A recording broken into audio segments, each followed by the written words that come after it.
Когато стана този тежък случай с него, съвсем нормално, в тежък шок, той ми се обади вечерта и това няма как да не е регистрирано от органите, защото е невъзможно да не е регистрирано от органите, тъй като той ми звъни от неговия си телефон и звъни на моя телефон. И в интерес на истината, той говореше в множествено число. Защо направихте така? Това е подсъзнателно води изказа до множествено число, поради просто че той не може да бъде сигурен, че съм аз. А и няма такава логика. Той просто самия ме включва в този кръг от заподозрени, поради простата причина, че също става жертва и дава валидност на това, което казват някои. Аз и той знаем, че нямаме конфликт, обаче хората казват, че в един момент ставаме жертва на това. Да, обадиме се в шок, каза, защо направихте така, как ме срам, вие ще видите, аз няма да оставя така нещата. Нормална реакция. Нормална реакция на афектиран човек. След което той не иска да ме чуе. Аз му казвам, викам, виж какво, мъкни малко, свършили, чуй ма малко, свършили, чуй ма малко, свършили, чуй ма малко, не.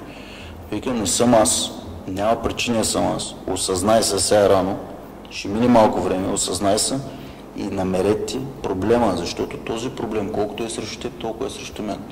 Обаче той продължава да мери отгоре. Нормално, нали, афектиран.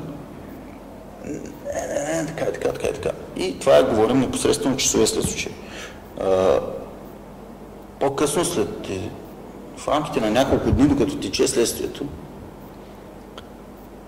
цялата общественост беше насочена срещу мене, хората с ключи ме гледаха, само аз се знам как съм го понесъл това, само аз се знам, разбираш.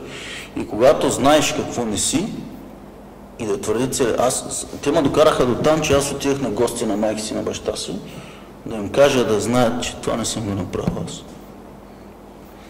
Когато стана ясно извършители, в този конкретен случай неговия, в който той пострада, там нещата са повече от ясни, повече от категорични, повече от завършени, никога не са оставали никакви съмнения.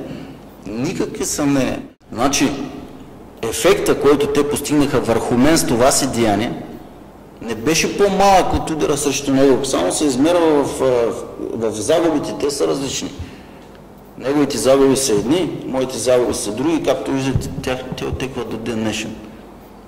И аз не по-малко от него съм бил накърнен от това, което е станало, защото аз съм съзнавал какво е правил. Аз знам в какво участвам и в какво не участвам до момента, до който не е било установено. И съм гледал погледа на хората по улици, в офисите ми и така нататък. Аз как няма да се издразня, да ме докара до там, да отида в дома си, да обяснявам на майка ми баща ми, примерно, че няма отношение. Ти представяш се?